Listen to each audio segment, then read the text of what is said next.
The concrete trembles beneath Lieutenant Masaaki Ishida's boots as he presses his eye to the periscope. Dawn hasn't broken over Saipan's volcanic ridges, but the horizon burns with an impossible sight. Hundreds of American warships stretching across the Pacific like a steel constellation against the darkness. The salt air carries the metallic taste of war, mixed with the sulfur scent from Mount Tapochau's ancient craters. Ishida's hands shake as he adjusts the periscope focus. At 28, he's survived 3 years of brutal fighting in China, but nothing prepared him for this moment on June 13th, 1944. Through the lens, he counts the silhouettes: battleships, cruisers, destroyers, more naval firepower than Japan's entire combined fleet. His throat tightens. Every man in his bunker knows they're looking at their own execution. "Sir, the coastal battery reports ready," whispers Sergeant Yamamoto, his voice barely audible above the distant rumble of ship engines. Behind them, 43 men of the Imperial Army's 43rd Division crouch in the reinforced concrete bunker that took months to construct. Steel plates, salvaged from sunken freighters, line the walls. Ammunition boxes stacked to the ceiling. They have enough rice for 2 weeks, enough bullets for one glorious last stand. The bunker overlooks Shirankanoa Beach, where Ishida expects 10,000 American Marines to die in the surf. His men have rehearsed this moment countless times: interlocking fields of fire, hidden machine gun nests, artillery pieces camouflaged in caves carved deep into the coral cliffs. General Saito himself proclaimed their positions impregnable fortifications that will break the American spirit. At 0550 hours, the first muzzle flash erupts from USS Maryland. One of 4 Pearl Harbor veterans returned for revenge. Ishida instinctively ducks as the 15-second flight time ticks in his head. He's studied American bombardments at Tarawa and the Marshalls. He knows the pattern: massive firepower, terrible noise, but scattered impact. American gunners hit obvious targets: large buildings, visible structures, while defenders survive in concrete bunkers to slaughter Marines on the beaches. The first salvo screams overhead like freight trains torn from their tracks. Ishida braces for the random destruction he's witnessed before. Shells scattered across the island like deadly confetti, more psychological than tactical. But as the explosions begin, something feels wrong. The earth doesn't just shake, it convulses with surgical precision.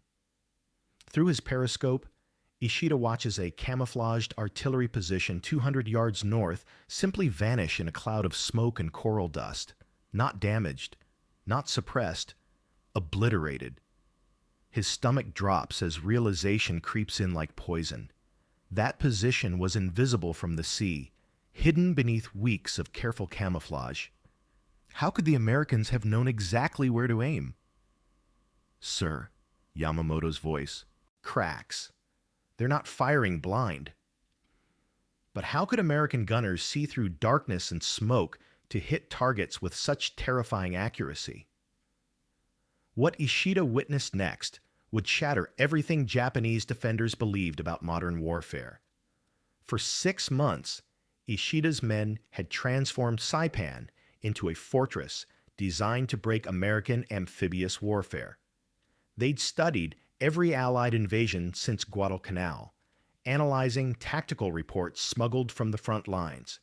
The pattern was always identical: overwhelming but inaccurate bombardment, followed by Marines struggling through prepared killing fields. Japan's advantage lay in concrete, camouflage, and careful positioning. General Yoshitsugu Saito had personally inspected their defenses in May, nodding approvingly at the interlocking bunker system. The Americans rely on firepower because they lack the warrior spirit for close combat, he declared, standing where Ishida now crouched. When their bombardment ends, they will find death waiting in every cave, every hidden position. The Japanese had reason for confidence. Their coastal guns were positioned using techniques perfected on the Maginot Line, concrete casemates built into natural coral formations, invisible from aerial reconnaissance. Artillery pieces hid in caves connected by tunnels that took 3 months to excavate. Each machine gun nest was sited to create overlapping fields of fire that would transform the beaches into slaughter grounds. But as the bombardment continued, Ishida watched those carefully prepared positions disappear with methodical precision. The coastal gun at Afetna Point, built into a natural coral cave and camouflaged with living vegetation, received 3 direct hits in succession. The ammunition bunker at Grid Square 185, buried 6 feet underground and covered with steel plates, erupted in a fireball that killed 12 men instantly. Most impossible of all, the communication bunker hidden beneath a false rice paddy was eliminated by a single salvo that landed within 10 yards of its concealed entrance. "They're not guessing," Sergeant Yamamoto reported, racing into the bunker covered in concrete dust and coral fragments. His usually steady voice trembled with disbelief. When our coastal battery fired back, their return salvo landed directly on our gun position within 3 minutes. "Sir, they know exactly where we are." Through his periscope, Ishida studied the American fleet with growing dread. The ships moved in precise formations, their guns traversing with mechanical accuracy. But something else caught his attention. Strange antenna arrays rotating atop the vessels, unlike anything in Japanese intelligence reports. These weren't the simple optical rangefinders they'd studied. These looked like mechanical eyes, sweeping across the battlefield. The systematic destruction continued hour after hour. Gun positions carefully sighted to be invisible from the sea were eliminated with surgical precision. Admiral Nagumo himself, watching from his observation tower 3 miles inland, stared transfixed at the American fleet. His yeoman, Mitsuhara Noda, later recalled the Admiral's stunned words, "Those are battleships we sank at Pearl Harbor. How can dead ships shoot like gods?" By noon, intercepted American radio communications revealed fragments of an impossible truth. Ishida's English was limited, but he recognized technical terms that made no sense: radar fire control, shell splash observation, electronic ranging. The Americans weren't relying on optical sighting. They were using some form of electronic detection that could see through smoke, darkness, and camouflage. "Sir, the battalion command bunker is gone," reported Corporal Tanaka, stumbling through the entrance with blood trickling from his ears. "Direct hit through the ventilation shaft. Major Harada is dead.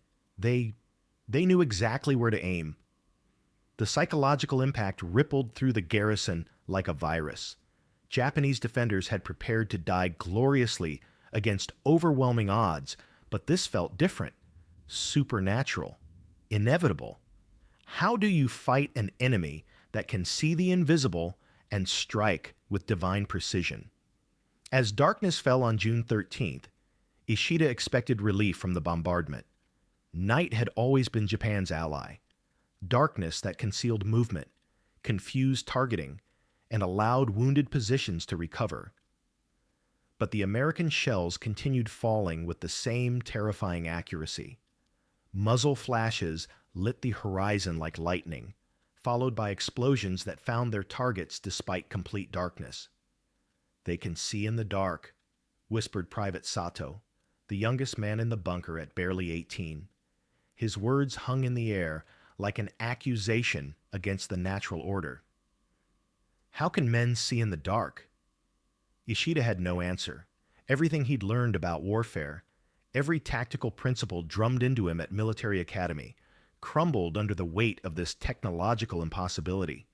The Americans had somehow transcended the basic limitations of human warfare. Distance, darkness, and concealment no longer offered protection. Through his periscope, he watched USS Maryland's main battery traverse toward the northern shore. 15 seconds later, the camouflaged ammunition dump at Marpy Point, hidden beneath a false hillside and protected by 20 feet of coral, disappeared in a chain of secondary explosions that lit the entire island. "Prepare for ground assault," Ishida ordered, his voice hollow with defeat he couldn't yet acknowledge. But even as he spoke, he knew the truth that would haunt Japanese defenders for the remainder of the war. They weren't fighting men anymore. They were fighting machines that could see through stone and strike with mathematical precision. What happened next would transform Lieutenant Ishida's understanding of warfare forever, as the impossible became terrifyingly real. Dawn of June 14th brought no respite. If anything, the American bombardment intensified with a mechanical rhythm that felt more like industrial execution than military action. Ishida pressed his face against the periscope, watching USS Maryland's turrets rotate with servo motor precision toward targets that should have been invisible to human eyes. Contact bearing 045, range 18,000 yards, crackled through intercepted American radio communications. The English was clearer now. Ishida's desperation had sharpened his comprehension. Radar contact confirmed.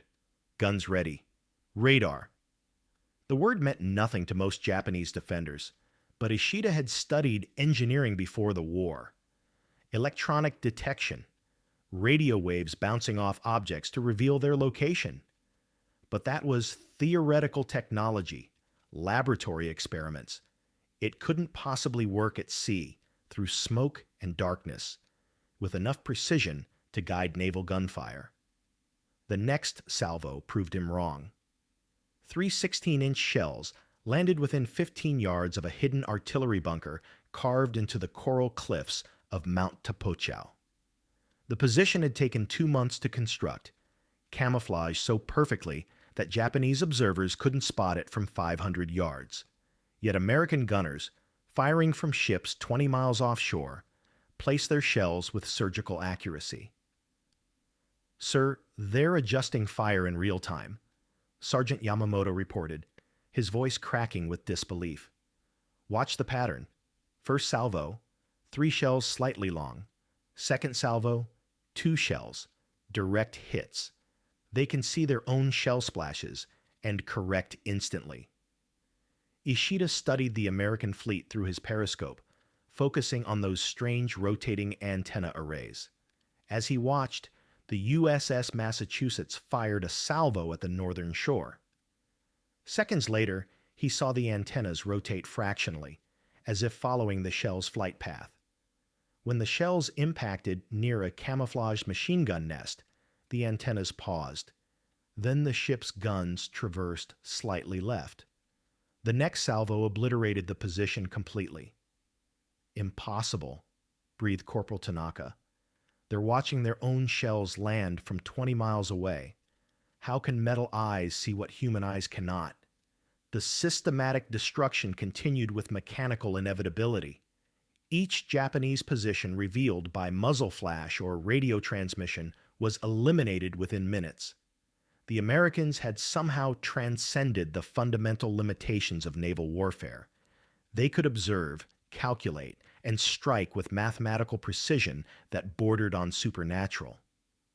Admiral Nagumo's headquarters, built into a natural cave system beneath Mount Dani, had withstood 3 days of bombardment. Japanese engineers considered it impregnable. 60 feet of coral rock overhead, multiple escape tunnels, communication lines buried 20 feet underground. At 13:47 hours on June 14th, a salvo of 8-inch shells from USS Louisville found the hidden ventilation shaft and dropped high explosive rounds directly into the command center. Nagumo survived, but his staff officers died instantly. When the smoke cleared, the admiral stared at the precise crater pattern with the expression of a man watching gods at war. "They can see through mountains," he whispered to his surviving aide. "What kind of devils have we awakened?" The psychological impact spread through the garrison like contagion. Japanese defenders had prepared to die gloriously against overwhelming odds, but this felt like execution by machines that possessed inhuman senses. Radio operators reported conversations between terrified soldiers. They know where we breathe. American ships have demon eyes. We are fighting ghosts that see through stone. By June 15th, when the first Marine landing craft approached the beaches, Japanese coastal defenses had been systematically eliminated with 85% effectiveness. Positions that should have held for weeks were obliterated before the first American boot touched coral sand.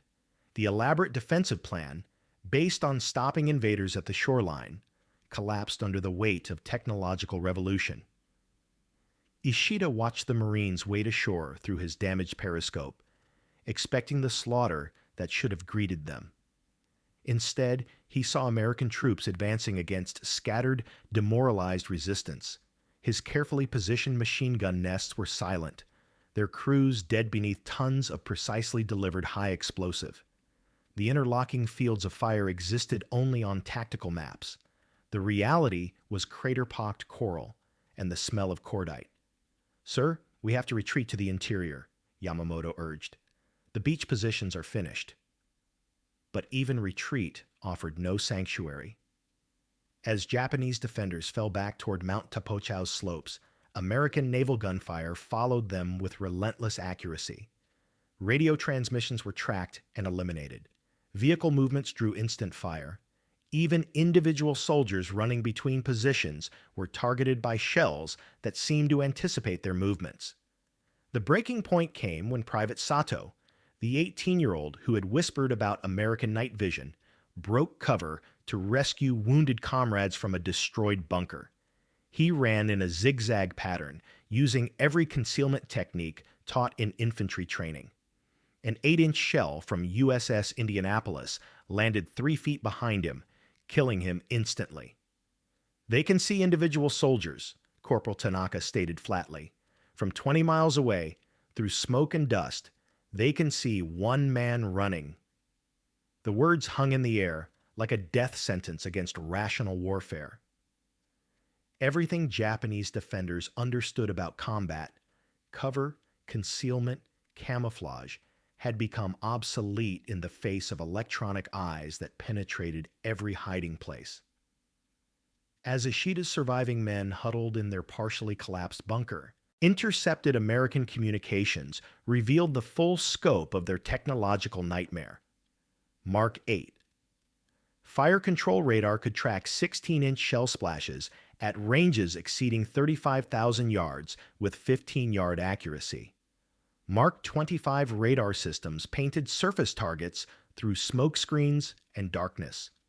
Fire control computers calculated range, bearing, and wind drift faster than human gunners could operate manual systems. "We are not fighting Americans," Ishida finally admitted to his men as explosions walked closer to their position. "We are fighting their machines, and their machines do not miss." The revelation that broke Japanese defenders' will wasn't just technological, it was psychological.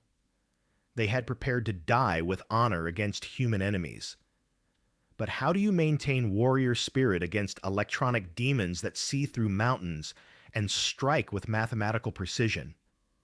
How do you die gloriously when your enemy eliminates you from beyond the horizon without ever seeing your face?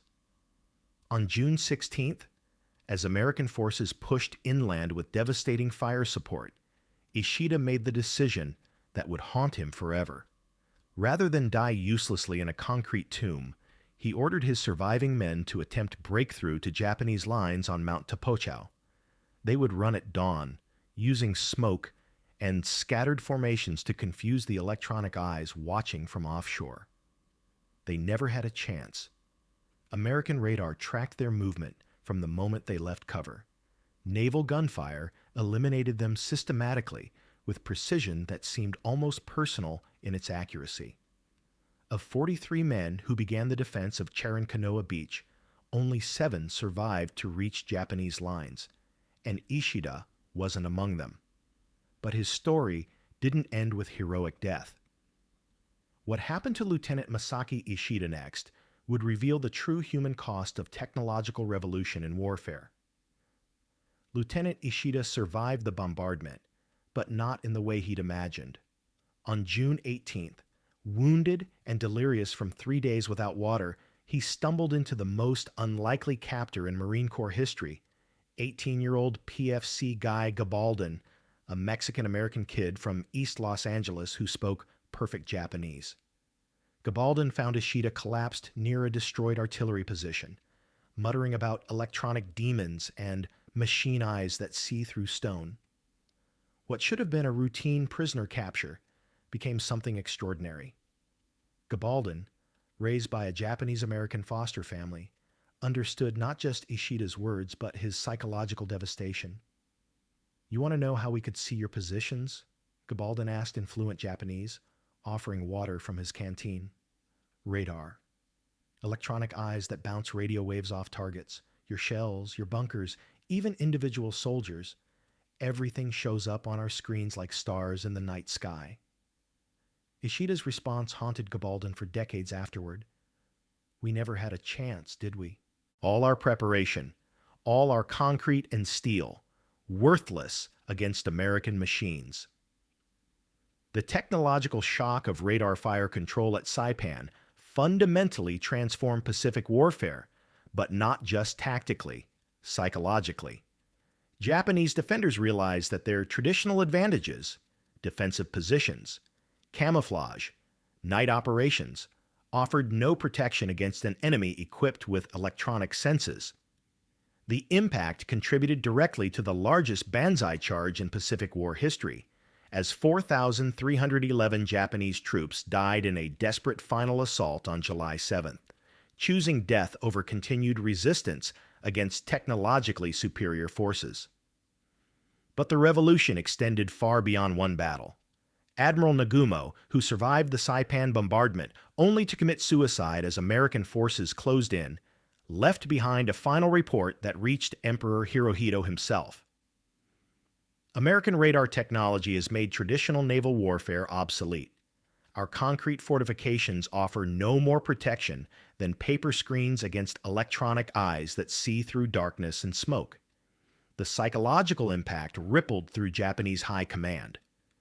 General Hideki Tojo, facing the reality of Saipan's fall, admitted privately that Japan was fighting an enemy that had transcended human limitations in warfare. The concept of technological warfare, machines fighting machines while humans became secondary, represented a fundamental shift that Japanese military doctrine couldn't accommodate. For American forces, Saipan proved that electronic warfare had arrived ahead of schedule. The Mark 8 and Mark 25 radar systems that seemed so experimental in 1943 became standard equipment throughout the Pacific Fleet. What began as electronic shell splash spotting evolved into integrated fire control systems that could track, target, and destroy enemy positions with mechanical precision that human gunners couldn't match. Today's precision-guided munitions trace their lineage directly to the radar fire control revolution that shocked Japanese defenders at Saipan. GPS-guided bombs, laser-targeted missiles, and drone warfare all follow the same principle that proved so devastating in June 1944.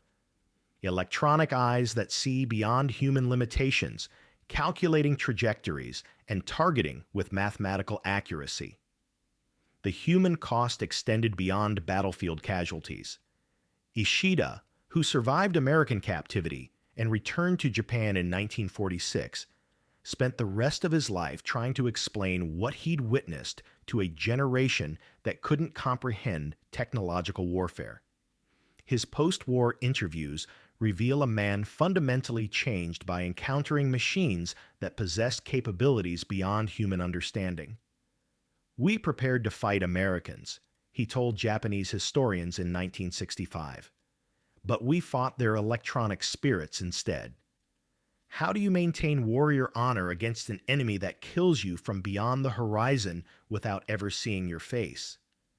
Guy Gabaldon, who convinced over 800 Japanese soldiers to surrender during the Saipan campaign, understood that technology had changed warfare's psychological dimensions as much as its tactical ones. The Pied Piper of Saipan realized that Japanese resistance collapsed not just from firepower, but from the psychological impact of facing technologically superior forces that seemed to possess supernatural capabilities. The Battle of Saipan marked the moment when warfare became truly modern, when electronic technology began determining victory as much as courage, training, or tactical skill.